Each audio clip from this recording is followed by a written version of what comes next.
اور کچھ اور مذہب ہے جو یہ کہتے ہیں کہ پریگننسی جب عورت حمل سے ہوتی ہے یہ ایک خدا کی طرف سے ان کے لیے ایک شراپ ہے, کرس ہے. اور دوسری مذہب کی کتاب میں لکھا ہوا ہے کہ this is a curse on the woman that she shall bear labour pains, اور وہ بہت تکلیف سے بچے کو جنیں گی.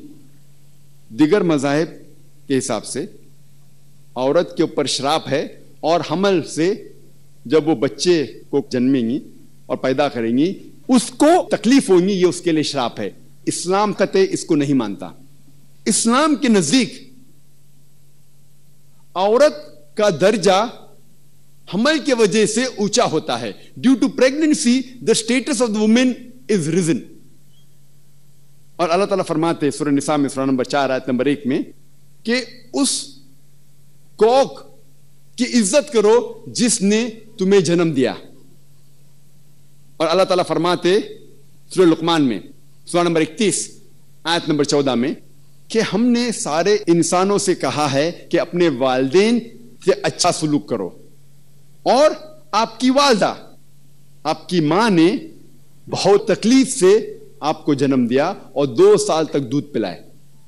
اس کا ذکر سورہ احقاف میں بھی ہے, سورہ نمبر 46 آیت نمبر 15, جس میں اللہ تعالیٰ فرماتے ہیں کہ ہم نے انسانوں سے کہا ہے کہ اپنے والدین سے اچھا سلوک کرو, اور آپ کی والدہ نے آپ کی ماں نے آپ کو تکلیف سے کوکھ میں رکھا اور تکلیف سے جنم دیا, اسی لیے اس کی اور عزت کرو. اسلام میں پریگننسی کی وجہ سے حمل کی وجہ سے عورت کی عزت اور زیادہ ہے. اور ایک حدیث ہے صحیح بخاری کی, محمد صلی اللہ علیہ وسلم کی حدیث ہے صحیح بخاری جلد نمبر 8 کتاب الآداب چیپٹر نمبر 2 حدیث نمبر 2. ایک شخص محمد صلی اللہ علیہ وسلم کے پاس آتے ہیں اور پوچھتے ہیں کہ سارے جہاں میں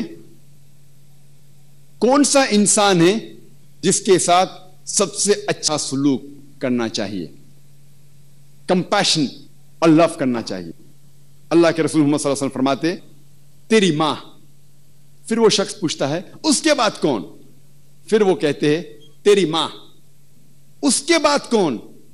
پھر محمد صلی اللہ علیہ وسلم پھر سے کہتے ہیں تیری ماں. وہ شخص پوچھتا ہے اس کے بعد کون؟ پھر محمد صلی اللہ علیہ وسلم کہتے ہیں تیرے والد, تیرا باپ, تیرا پتا.